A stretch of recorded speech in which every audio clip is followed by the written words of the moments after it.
धान का जो ब्लास्ट रोग होता है उसमें अगर हम लोग स्प्रे करते हैं एक बार फंगीसाइड, तो उसके बाद जो है काफ़ी दिन तक हमको पता नहीं चलता कि ये जो ब्लास्ट की बीमारी है वो छोड़ रहा है या फिर उससे वो बढ़ रहा है। इसके बारे में पता नहीं चलता क्योंकि उस वो दाग वाला रहता है और जो भी दाग लगे रहता है वो तो भाई मिटता है नहीं, तो उससे बहुत ज़्यादा कन्फ्यूजन रहता है और अगले बार हम फिर से फंगीसाइड डालें कि ना डालें ये बड़ा कन्फ्यूजन रहता है। तो आज के वीडियो में हम लोग देखेंगे कि जो फंगीसाइड स्प्रे करने के बाद हमको कितने दिन बाद पता चलता है कि ब्लास्ट की जो बीमारी है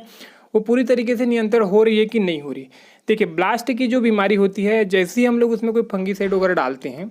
तो उसके आप 7 से लेके 15 दिन के अंदर में आप देखिएगा जो नए जो पत्तियां निकलती हैं उसके एक पत्ती पुराना पत्ती को देखिएगा,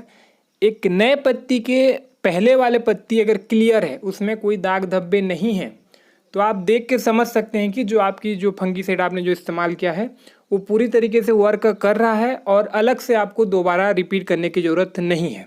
दूसरे नंबर पे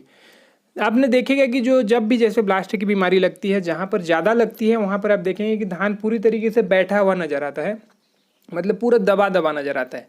लेकिन जैसे आप फंगीसाइड स्प्रे करते हैं उसके 7, 8, 9 दिन बाद आप देखेंगे कि नए नए जो मतलब पत्तियां हैं वो निकले निकले टाइप से दिखते हैं, नुकीले नुकीले उठे उठे टाइप से दिखते हैं। तो तब भी आप समझिए कि जो आपकी फसल में है मतलब वो फंगीसाइड ने वर्क किया है और ब्लास्ट की बीमारी से आप नियंत्रण हुए हैं।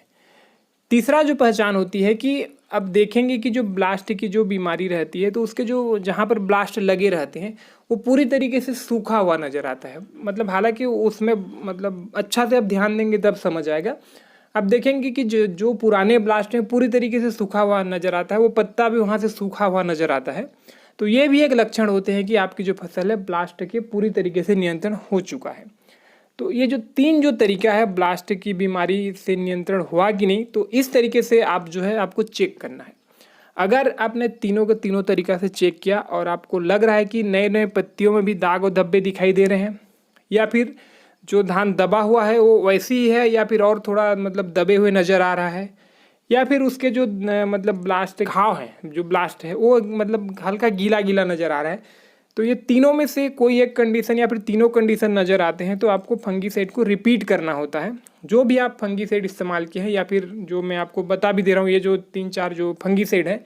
इसमें से किसी एक को या तो आप रिपीट भी कर सकते हैं या फिर ये तीनों ये जो इतने जो फंगीसाइड है इसमें से किसी एक को आप नया वाला को भी इस्तेमाल कर सकते हैं।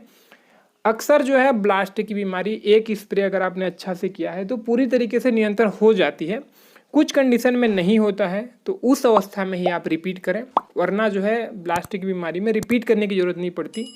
स्प्रे करते समय आपको सावधानी ये रखनी है कि उसमें चिपको या फिर शैम्पू वगैरह कुछ उसमें ज़रूर मिलाएं,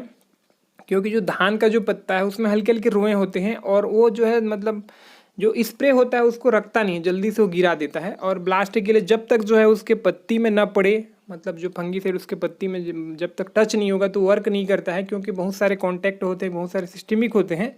तो कॉन्टैक्ट के लिए स्पेशलिस्ट जो है चिपको मिलाना बहुत जरूरी होता है। सिस्टमेटिक के लिए भी जरूरी है, क्योंकि जब पत्ते में चिपके नहीं रहेगा तो पत्ता उसको अवशोषण कैसे करेगा, है ना। तो इसके लिए आपको जो है इतना ध्यान रखना है, ज़रूरत पड़ती है तब ही रिपीट करें, वरना आपको रिपीट करने की ज़रूरत नहीं पड़ती है।